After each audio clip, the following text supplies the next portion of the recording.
Hello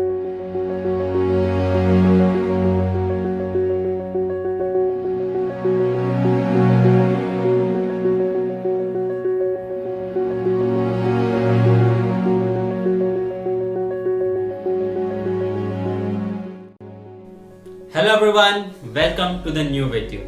इस video में हम आपको बताने वाले हैं हु इज अ हिंदू।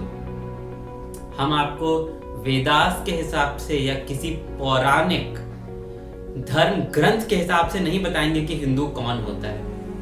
हम आपको बताएंगे कि हिंदू लॉ क्या कहता है कि हिंदू कौन होता है। लीगली किन लोगों को हिंदू माना गया है और किन लोगों को हिंदू नहीं माना गया है। So before beginning with the video, please आप इस चैनल को सब्सक्राइब कर दीजिए, बेल आइकन पे क्लिक कर दीजिए, क्योंकि हम ऐसे और भी बहुत सारे वीडियोस बनाते रहते हैं और उनको अपलोड करते रहते हैं, सो दैट फ्यूचर में आप कोई भी हमारी बनाई हुई वीडियो मिस ना करें और आपको पूरी नॉलेज हो सके with regard to each and every topic जो लॉ के एंट्रेंस एग्जाम्स के लिए बहुत ही ज्यादा इंपॉर्टेंट है। कौन होता है एक Hindu?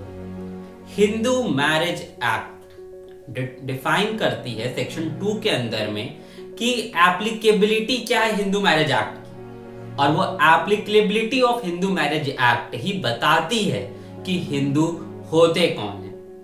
Hindu marriage act part है हिंदू कोड बिल का, जो ईयर 1955 में पास की गई थी by the Indian government, that was led by Pandit Jawaharlal Nehru. अब हम लोग बहुत ही ज्यादा सुनते हैं about doctor B.R. Ambedkar, about his contribution in drafting of the constitution of India.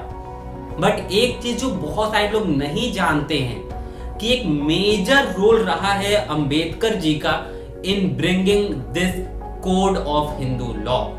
जो हिंदू लॉ के बहुत सारे अलग अलग Hindu law related bare act हैं, हिंदू मैरिज एक्ट है, सक्सेशन एक्ट है, चाइल्ड केयर एडॉप्शन एक्ट है, बहुत सारे अलग अलग ऐसे एक्ट्स हैं जिन सबको टोटल कंबाइंड मिला करके हिंदू कोड बिल कहा जाता था उस टाइम पे, before it was passed by the parliament. बहुत कंट्रोवर्सीज भी हुई थी, बट वो सारी कंट्रोवर्सी रिलेटेड चीजें, स्टोरी क्या थी उसकी हम डील करेंगे किसी और दिन किसी और वीडियो में, और उसके लिए हमने आपको पहले ही बता दिया है, बेल आइकन पे क्लिक करिए, चैनल को सब्सक्राइब करिए ताकि आप वो वीडियो मिस ना करें। अभी इस वीडियो में हम फोकस करने वाले हैं हिंदू की डेफिनेशन क्या है। अब सबसे पहले डेफिनेशन क्लॉज में क्या बोला गया है कि any person who follows Hindu religion in any of its form, even be a Virashaiva और अ लिंगायत। अब विरशावा और लिंगायत क्या है? दो अलग फॉर्म्स ऑफ हिंदूज हैं। अब इन दोनों का नाम स्पेशली जोड़ना क्यों पड़ा? क्योंकि एक पॉइंट ऑफ टाइम था जब ये दोनों अपने आप को हिंदू नहीं मानते थे। ये बोलते थे हम एक अलग रिलीजियन है, हम हिंदू नहीं हैं। सो इसीलिए बहुत ज्यादा ये इंपॉर्टेंट था इंडियन गवर्नमेंट के लिए कि इंडियन गवर्नमेंट इनको हिंदू लॉ के अंदर में कन्फाइन करे, स्पेशली मेंशन करे कि ये हिंदू हैं। फर्दर और क्या बोलता है कि even people belonging to Brahmo Samaj, Arya Samaj and Prarthana Samaj will be considered as Hindu.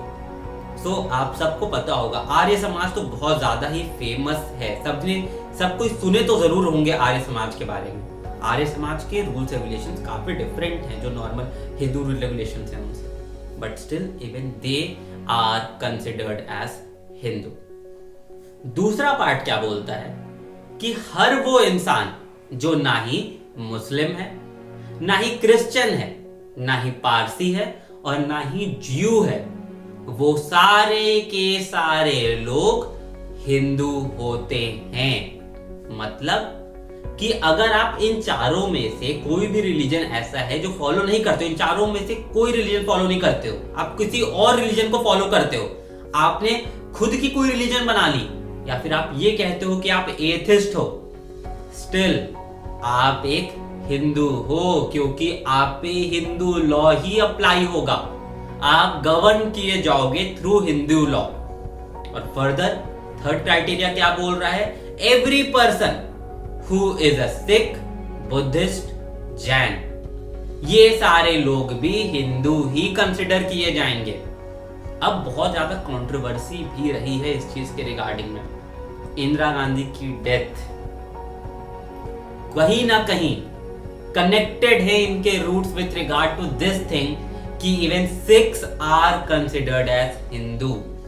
आप सबको पता होगा इंदिरा नेहरू गांधी की डेथ के पीछे रीजन ये बहुत बड़ा था कि जो गोल्डन टेम्पल पे जब उन्होंने आर्म्ड फोर्सेस भेजी थी, भेजना क्यों पड़ा था? भिंडरावाले ने गोल्डन टेम्पल को एक्वायर कर लिया था। क्यों? क्योंकि उस टाइम पे एक झगड़ा चल रहा था बिटवीन हिंदूज एंड सिख्स, एक कंट्रोवर्सी चल रही थी बिकॉज दे डिमांडेड कि यार हम अलग हैं, हमारी अपनी अलग आइडेंटिटी है। Now somehow not going into things कि whether that is right, whether that is wrong, but legally situation ये है कि even they are considered as Hindus. अब आप हिंदू बनते कैसे हो? कैसे पता चलेगा कि आप हिंदू हो? ये रिलीजन ये सब के अलावा अगर आपके दोनों माँ बाप हिंदू हैं, या फिर जो हमने आपको बताया कि ऊपर के जो 3 क्राइटेरिया में से आपके माँ बाप ऊपर के तीनों में से किसी भी क्राइटेरिया में फिट हो रहे हैं, तो आप भी हिंदू होगे। आपके माँ या बाप में से कोई भी एक पर्सन ऊपर के 3 दिए हुए क्राइटेरिया में फिट हो रहा है, फिर भी आप हिंदू होगे। या फिर आपने अपना रिलीजन कन्वर्ट किया और आप हिंदू तौर तरीकों को फॉलो कर रहे हो, तभी भी आप हिंदू ही कहलाओगे। हाँ, अब कन्वर्जन में एक बहुत इंपॉर्टेंट चीज ये है कि कन्वर्जन वैलिड कब होगा। कन्वर्जन का कोई ऐसा फिक्स्ड सिस्टम नहीं दिया हुआ है हिंदू लॉ के अंदर में कि ये तरीके आप फॉलो करोगे तभी माना जाएगा कि आप ऐसा हिंदू कन्वर्ट हो गए हो। सिस्टम बोलता क्या है कि पहली चीज आपका बिलीव होना चाहिए वो हिंदू लॉ में, आपको हिंदू तौर तरीकों को बिलीव करना चाहिए।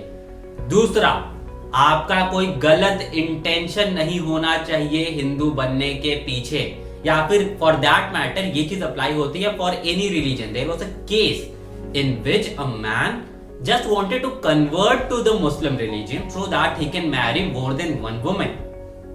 इस केस में कोर्ट ने बोला था नहीं, ये कन्वर्जन वैलिड नहीं है, क्योंकि आपने just for the sake of taking some advantage of some practices of a particular religion, आप all those religion को बिल्कुल नहीं मानते थे, आप कुछ भी उन पे चीजों पे अग्री नहीं करते थे, बट फिर भी आपने बस एडवांटेज के लिए कन्वर्ट किया खुद को, तो कन्वर्जन वैलिड नहीं होता है। एंड लास्टली ये भी बहुत ज्यादा जरूरी है कि आपके आसपास के लोग माने और ये समझें कि हाँ आप कन्वर्ट हो गए हो, आप इस रिलीजन के तौर तरीकों को फॉलो कर रहे हो।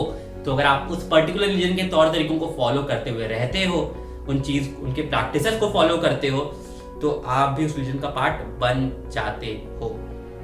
आई होप आपको समझ में आया हो कि कौन होता है हिंदू, कैसे बोला जाएगा कि कोई पर्सन हिंदू है या नहीं है। आपको पूरा कॉन्सेप्ट समझ में आया होगा अच्छे से। तो प्लीज इस वीडियो को लाइक जरूर करें। आपके कोई भी डाउट्स हो, do reach out to us, comment करके हमें बताएं कि आपको वीडियो लगी कैसे। और पहले भी बताया है, यही वीडियोस आगे इस तरह की और वीडियोस देखते रहने के लिए सब्सक्राइब करिए चैनल को और बेल आइकन पर क्लिक करिए। Thank you so much, see you in the next video.